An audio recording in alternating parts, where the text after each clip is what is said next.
ഇന്ന് നമ്മൾ ബെഡ്റൂം അങ്ങോട്ട് അലങ്കരിക്കാമെന്ന് വിചാരിച്ചു കേട്ടോ. അന്ന് വാങ്ങിയിട്ടുണ്ടായിരുന്ന മണി പ്ലാന്റും പിന്നെ ലൈറ്റൊക്കെ ബാക്കി ഉണ്ടായിരുന്നു. അത് വെച്ചിട്ട് നമുക്ക് ഈ ഒരു മിററില്ലേ, കണ്ണാടി, ഇവിടെ വെച്ചിട്ട് നമുക്ക് എന്തെങ്കിലുമൊക്കെ ഒന്ന് അലങ്കരിക്കാമെന്ന് വിചാരിച്ചു. ഈ മണി പ്ലാന്റ് ഇങ്ങനെ ചുറ്റോറും വെച്ച് കൊടുത്തിട്ടുണ്ടെങ്കിൽ നല്ല ഭംഗിയായിരിക്കും കേട്ടോ. അതുകൊണ്ട് തന്നെ ഞാനത് അതിന് വേണ്ടി മാറ്റി വെച്ചതായിരുന്നു. മണി പ്ലാന്റ് ഇങ്ങനെ വെച്ച് കൊടുക്കാൻ വേണ്ടി വലിയ പണിയൊന്നും ഉണ്ടായിരുന്നില്ല. പക്ഷേ ഈ ലൈറ്റ് ഇല്ലേ, ഇത് കെട്ട് കുടുങ്ങിയിട്ട് ഇത് അഴിക്കാൻ വേണ്ടി കുറച്ച് പാടുപെട്ടിട്ടുണ്ടായിരുന്നു കേട്ടോ. അതൊക്കെ കഴിഞ്ഞ് നമ്മളിതാ ഇവിടുന്ന് അങ്ങോട്ട് കൊടുക്കണം. ഈ ചുമരിൻ്റെ അവിടെ നിന്ന് അപ്പുറം വരെ കൊടുക്കാൻ വേണ്ടിയിട്ടുണ്ട്.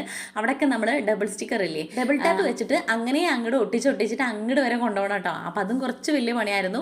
അങ്ങനെ അതൊക്കെ റെഡിയാക്കി അവിടെ വരെ കൊണ്ടുവന്ന് എത്തിച്ചിട്ടുണ്ട്. എനിക്ക് നല്ല ഇഷ്ടമാണ് കേട്ടോ അങ്ങനെ കിച്ചൺ ആയിക്കോട്ടെ റൂം ആയിക്കോട്ടെ ഇങ്ങനെ പച്ചപ്പും ലൈറ്റൊക്കെ കാണാൻ വേണ്ടിയിട്ട്. ഇത് ഞാൻ ഓർഡർ ചെയ്യുമ്പോഴേ ഉണ്ടായിരുന്നു, എൻ്റെ ഒരു പ്ലാൻ ഉണ്ടായിരുന്നു ഈ ഇങ്ങനെ ഒരു കണ്ണാടിയുടെ ഇവിടെ വെക്കണം എന്നുള്ളതും കിച്ചൻ്റെ അവിടെ വെക്കണം എന്നുള്ളതും. ഇനി ഹാളിൻ്റെ അവിടെ ഉണ്ട് കേട്ടോ, അവിടെ വെക്കാൻ വേണ്ടി മണി പ്ലാന്റ് ഇല്ല.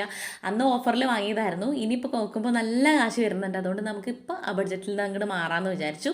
ഇതിങ്ങനെ സെറ്റ് ചെയ്തിട്ട് ലൈറ്റും കൂടെ ഇട്ട് വരുമ്പോൾ ഇല്ലേ സൂപ്പറായിരിക്കും നമുക്ക് ഷോർട്സും കാര്യങ്ങളൊക്കെ എടുക്കാൻ വേണ്ടിയിട്ട്. പിന്നെ രാത്രിയിൽ ഇത് കാണാൻ വേണ്ടി പ്രത്യേക ഒരു ഭംഗിയല്ലേ. അത് കാരണം ഇതൊക്കെ കൂടെ റെഡി ആക്കിയിട്ട് ഞാൻ ഇനി ലാസ്റ്റിൽ ഞാൻ എങ്ങനെയാന്ന് കാണാം. അപ്പോൾ ഇതാ ലാസ്റ്റ് കണ്ടല്ലേ എങ്ങനെയാണ് കേട്ടോ, നല്ല ചന്തണ്ടായിരുന്നു കാണാൻ വേണ്ടിയിട്ട്. നിങ്ങൾക്ക് ഇഷ്ടമായി എന്ന് കമൻറ്റ് ചെയ്യണം കേട്ടോ. അപ്പോൾ ഇന്നത്തെ വീഡിയോ ഇത്രയുള്ളൂ. നാളെ കാണാം. Tata bye, see U.